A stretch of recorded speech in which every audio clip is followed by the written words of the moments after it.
pozik dator kontu kontari. Bat, bi, hiru, hemen da miru, gure gana kontu kontari.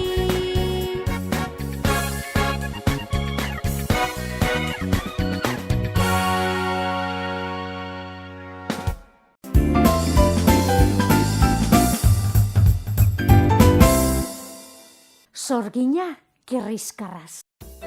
Baziren behin 3 anai, eta saltoka pasatzen zuten egun alde batetik bestera. Behin bere amak honelaxe esan zien, kontu zibili eta ez joan basora inola ere. Basoaren erdian sorgina bizi da, burdinezko hortzak ditu eta jan egiten ditu haurrak. Gero, ezurrekin etxea inguratzen duen horma bat egiten du.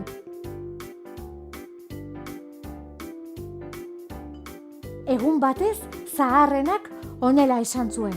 Goazen basora, ni ez naiz sorginen beldur. Ez da ni ere, erantzun zion erdikoak. Baina, anai gazteenak, beldurtuta zegoenez, honelaxe esan zien abisatzeko. Amak ez joateko esan digu. Ez aikakatia izan, iseka egin zion zaharrenak.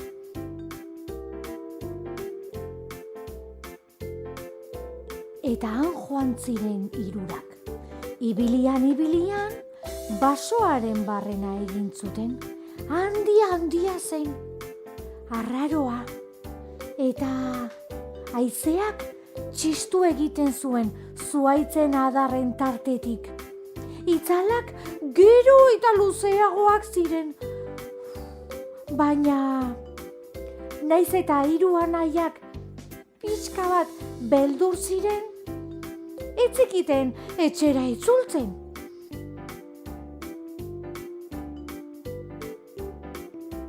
Orduan, anai gazteenak honela esan zien bere anaiei.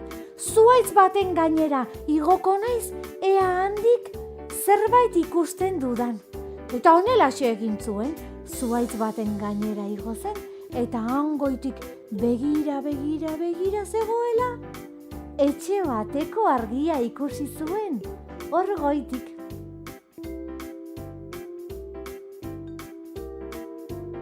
Hori izan behar du sorginaren etxea, esan zuen anai gazteenak.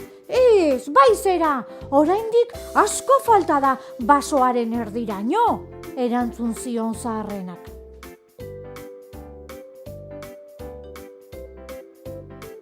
Etxera gerturatu zirenean, emakume bat agertu zitzaien.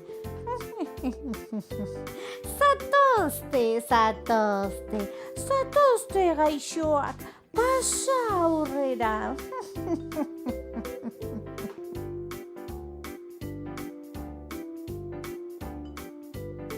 Janari usainak gozetu egin zituen. Ni sartu egingo naiz, esan zuen anai zaharrenak. Baita ni ere, esan zuen erdikoak. Baina gazteenak susmo txarra hartzen zion etxe horri.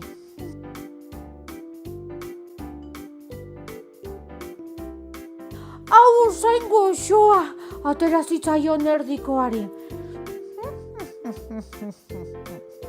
Gaur, hemen afaldu eta egingo duzuelo. Eta bihar goizean eramango zaituztet zuen etxera.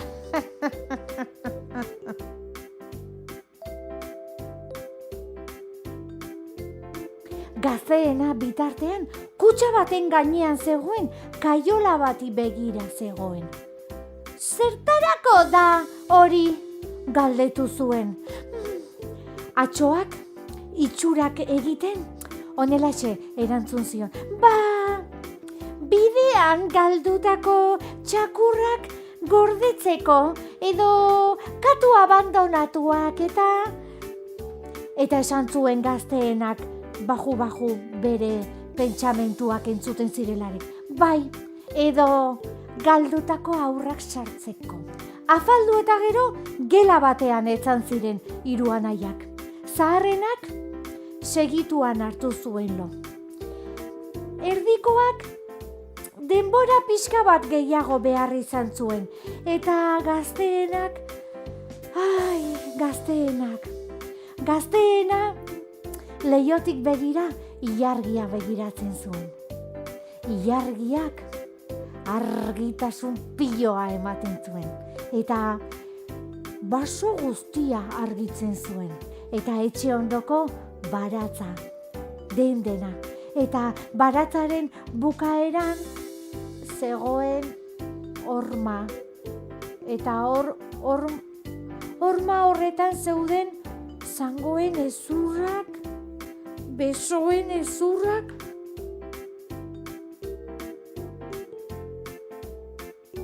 Bapatean norbait hurbiltzen ari zela entzun zuen gazteenak. Eta azkar ohean sartu zen. Eta maindirekin gorputz osoa estali zuen. Sorginak besoa luzatu eta honela galdetu zuen.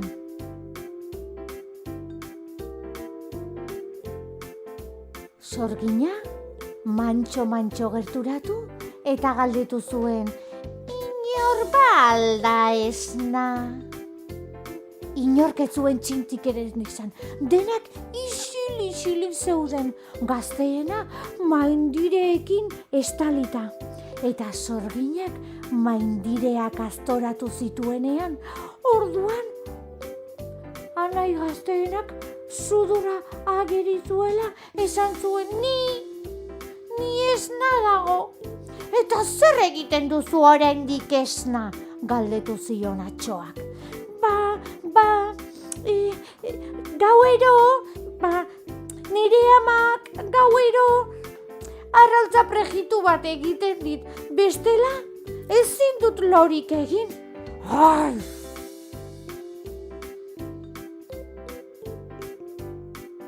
Atxoak, oinak arrastaka zituelarik, sukaldera joan zen. Bai. Egingo dizut nik bai, arraultza prejitua. Ogi mutur bat ere jarriko dizut txiste egiteko.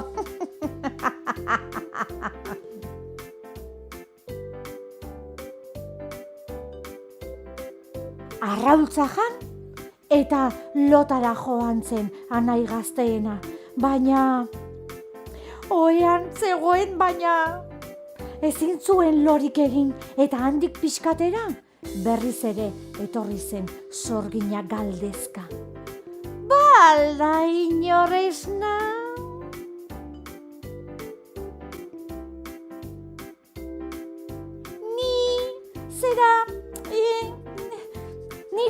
Nire amak, gauero pikule horrak ekartzen dizkit.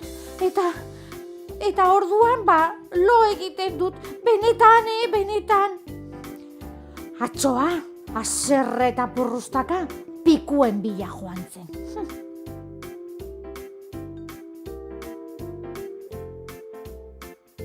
Anaia gazteena, dardarka zegoen beldurrez, eta pixka bat beranduago, berriro etorri zen sorgina galdezka. Balda inor esna? Zera, kontua da, gauero nire amak putzutik ura ekartzen didala iragazki batean, eta ur hori erandakoan segituan hartzen dut lo, benetan.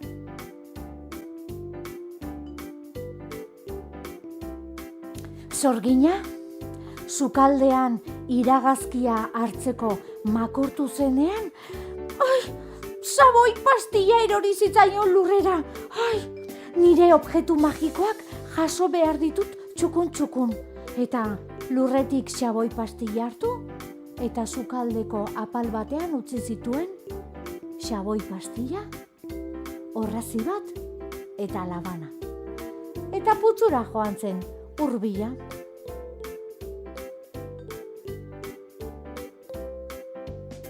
Atsoa etxetik atera zenean, bere anaiak esnatu zituen gazteenak.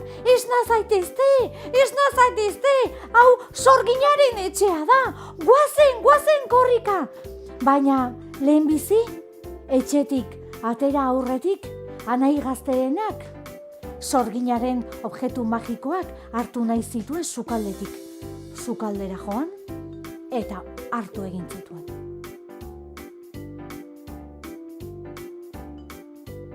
Atsoak putzuan zegoenean, iragazkiarekin ura hartzen, 3 anaiak iesi zihoaztela ikusi zituen.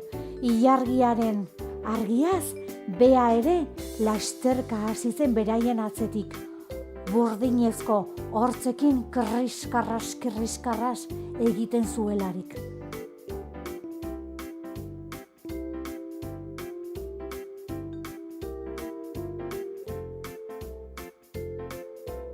Korrika zihoazten 3 anaiak eta atzera begiratzen zutenean, sorgina geroz eta gertuago zegoen. Orduan, anai gazteenak xaboia hartu eta sorginaren aurrera bota zuen. Nahiago nuke xaboia zapaldu eta hankaz-gora eroriko baliz, esan zuen anai gazteenak. Eta xaboia lurrean erori bezain pronto, aparrezko mendi erraldoi bat sortu zen, justu sorginaren gainean.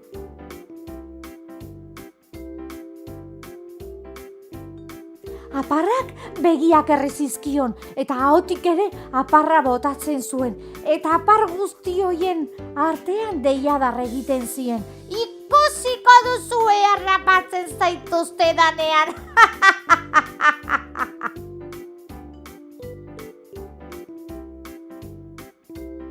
Korrika zihoazten, baina sorgina berriz ere gertu zegoen.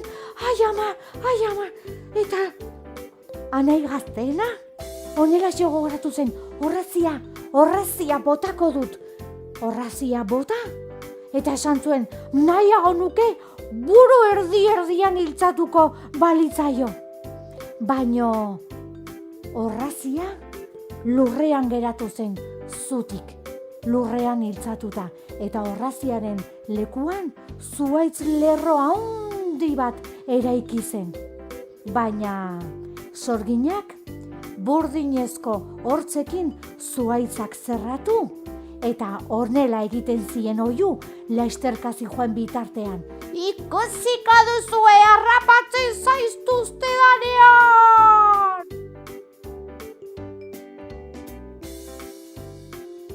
Sorgina gainean zeukaten eta anai gazteenak geratzen zitzaion objektu magiko bakarra bota zuen. Labana bota. Eta esan zuen anai gazteenak, nahiko nuke oin bat moztuko balio.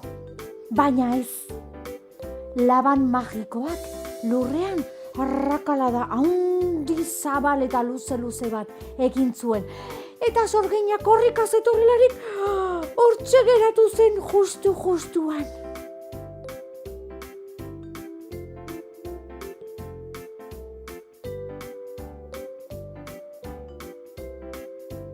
Aurrek lasterka jarraitu zuten baso hartatik atera arte.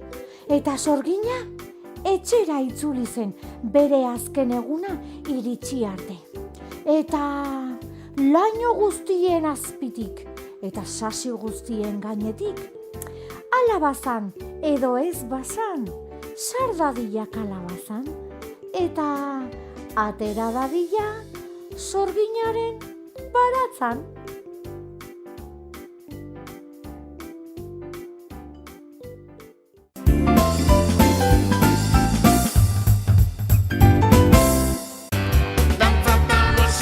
Badator txoro txaranga eta di iporruren Euskal Herriko bira. Zure herrira joatea nahi duzu? Jartzaitez harremanetan kiliklon.comen. Dantza eta musika gustoko badituzu, etzazu aukera hau galdu. kiliklon.com.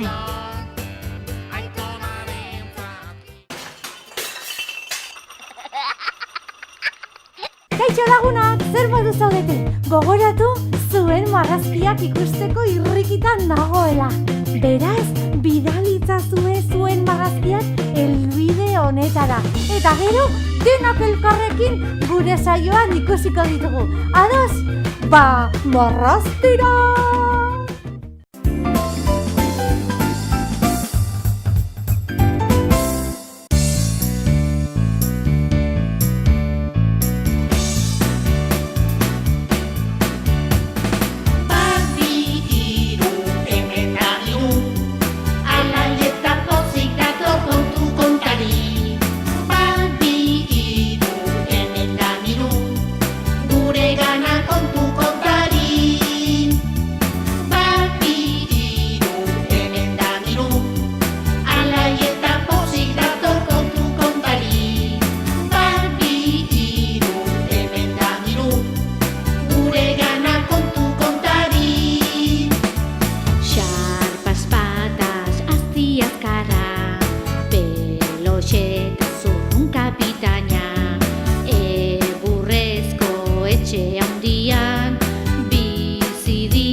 Goxo-goxoki jarri dira denak emeki, iratxoak datoz gurekin, beti abentura berrikin. Bat, bi, hiru, astera doa, gure begiak zabal-zabalik, belarriak baita diadi, ahoa irekitaz gaitezen kontari.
Badator txoro txaranga eta Dei Iparruren Euskal Herriko bira. Zure herrira joatea nahi duzu? Jartzaitez harremanetan kiliklon.comen. Dantza eta musika gustoko badituzu, etzazu aukera hau galdu. kiliklon.com